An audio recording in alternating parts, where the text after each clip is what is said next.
ফেব্রুয়ারির নির্বাচন দেশের গণতন্ত্রের নতুন যুগের সূচনা করবে প্রধান উপদেষ্টা। অন্তর্বর্তী সরকারের প্রধান উপদেষ্টা অধ্যাপক মোহাম্মদ ইউনূস বলেছেন, আসন্ন ফেব্রুয়ারির নির্বাচন হবে একটি ভিত্তি স্থাপনকারী নির্বাচন, যা দেশের গণতন্ত্রের নতুন যুগের সূচনা করবে। তিনি বলেন, বাংলাদেশ গণতান্ত্রিক রূপান্তরের পথে রয়েছে এবং আগামী বছরের ফেব্রুয়ারির প্রথমার্ধে জাতীয় নির্বাচন অনুষ্ঠিত হবে।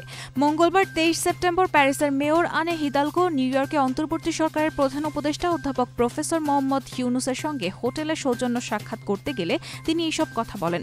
সেজন্য এই সাক্ষাৎকালে বাংলাদেশের আসন্ন জাতীয় নির্বাচন, অন্তর্বর্তী সরকারের সংস্কার কার্যক্রম, খেলাধুলা ও অলিম্পিকে সামাজিক ব্যবসার ভূমিকা এবং বৈশ্বিক শরণার্থী সংকট, বিশেষ করে রোহিঙ্গা মানবিক সংকট নিয়ে দুই নেতা বিস্তারিত আলোচনা করেন।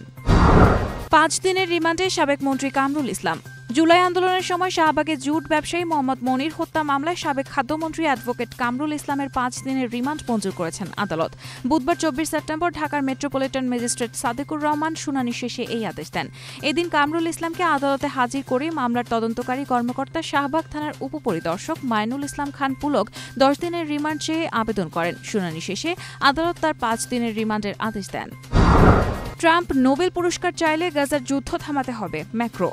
মার্কিন প্রেসিডেন্ট ডোনাল্ড ট্রাম্প যদি সত্যিই নোবেল শান্তি পুরস্কার জিততে চান, তবে তাকে গাজার যুদ্ধ থামাতে হবে বলে মন্তব্য করেছেন ফরাসি প্রেসিডেন্ট এমানুয়েল ম্যাক্রো। মঙ্গলবার নিউ ইয়র্ক থেকে ফ্রান্সের একটি টেলিভিশনকে দেয়া এক সাক্ষাৎকারে ম্যাক্রো বলেন, ইসরায়েলের ওপর চাপ সৃষ্টি করে যুদ্ধ থামানোর ক্ষমতা কেবল ট্রাম্পেরই রয়েছে। ম্যাক্রো আরও বলেন, আমি দেখছি একজন আমেরিকান প্রেসিডেন্টকে যিনি সম্পৃক্ত, যিনি আজ সকালেই বলেছেন, আমি শান্তি চাই, আমি ৭টি সংঘাতের সমাধান করেছি। তিনি নোবেল শান্তি পুরস্কার চান, কিন্তু এই পুরস্কার সম্ভব কেবল তখনই যখন আপনি এই সংঘাত থামাবেন। হংকং ও তাইওয়ানে সুপার টাইফুন রাগাসার তাণ্ডব, মৃত্যু ১৪ জনের। সুপার টাইফুন রাগাসা হারিকেনের শক্তি নিয়ে ও প্রবল বৃষ্টিসহ হংকংয়ে আঘাত এনেছে। চলতি বছরে বিশ্বের সবচেয়ে শক্তিশালী এই টাইফুনের প্রভাবে তাইওয়ানে প্রবল বৃষ্টির মধ্যে অন্তত ১৪ জনের মৃত্যু হয়েছে। বুধবার ২৩ সেপ্টেম্বর তাইওয়ানের দমকল পরিষেবা জানিয়েছে, রাগাসার তাণ্ডব চালানোর সময় ভারী বৃষ্টির মধ্যে তাইওয়ানের পূর্বাঞ্চলীয় হুয়ালিয়েন কাউন্টিতে একটি কৃত্রিম হ্রদের পানি উপচে পড়ে। এতে পানির বিশাল একটি ধারা হুয়ালিয়েন শহরটির উপর দিয়ে বয়ে যায়। পর্বতের ওপর থেকে নেমে আসা এই হরকা বানে ১৪ জনের মৃত্যু ও ১২৪ জন নিখোঁজ হন।